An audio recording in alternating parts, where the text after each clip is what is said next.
भागवत सुन लिया, याद भी कर लिया, पर नियम और धर्म भागवत के नहीं किए। भागवत के प्रमुख 3 धर्म हैं: तितिक्षया, करुणया, मैत्र्या चाखिल जंतुषु समत्वेन च परमात्मा भगवान संप्रसीदति। पहला भागवत का धर्म है सहनशीलता, अर्थात सहनशील बनिए। छोटी छोटी बातों में लोग उतावले हो जाते हैं, लड़ने मरने को तैयार हो जाते हैं। ये भागवती का धर्म नहीं है। पहला धर्म है सहनशील बनिए। करुणा, प्रत्येक जीव के प्रति दया का भाव रखिए। दया का भाव तभी होगा जब हम मांस मदिरा का स्पर्श नहीं करेंगे।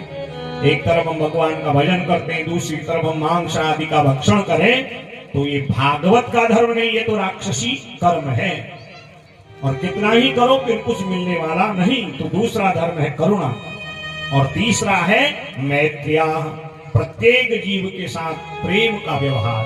और मेरे गोविंद तो प्रेम ते प्रकट हो ही में जाना, वो तो प्रेम से ही प्रकट होते हैं। इसीलिए भागवत को प्रेम लक्षणा ग्रंथ कहा है। और भगवान को प्रिय है उनके गीत। इसीलिए भागवत जी में गोपी गीत, वेणु गीत, भ्रमर गीत, युगल गीत, प्रणय गीत। क्योंकि गीत जो गाएगा वो भगवान को पाएगा।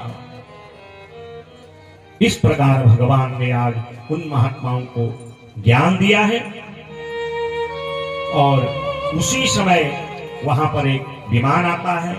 महात्माओं को भगवान ने निवेदन किया, सब अपने अपने स्थान को आए। उद्धव जी आकुल व्याकुल बद्रीनाथ पर आए, भगवान के स्वरूप में डूब गए।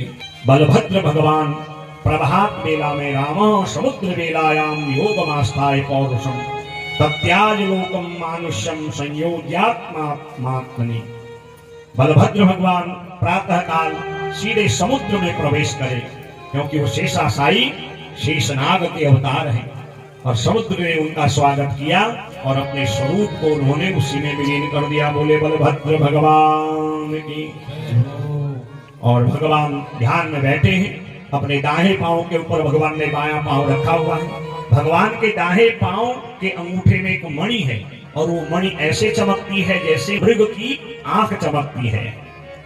मृगाशाकारं तच्चरणं दिव्याद मृगशंकया भीतः पपात शिरसा पादयोरसुरद्विषः। उसी समय जरा नाम का व्याध आया, जिसने अपने बाण पर मूसल का वो तिकोना टुकड़ा लगाया था। और भगवान के दाहिने पांव को चमकता हुआ देखा, समझा कि ये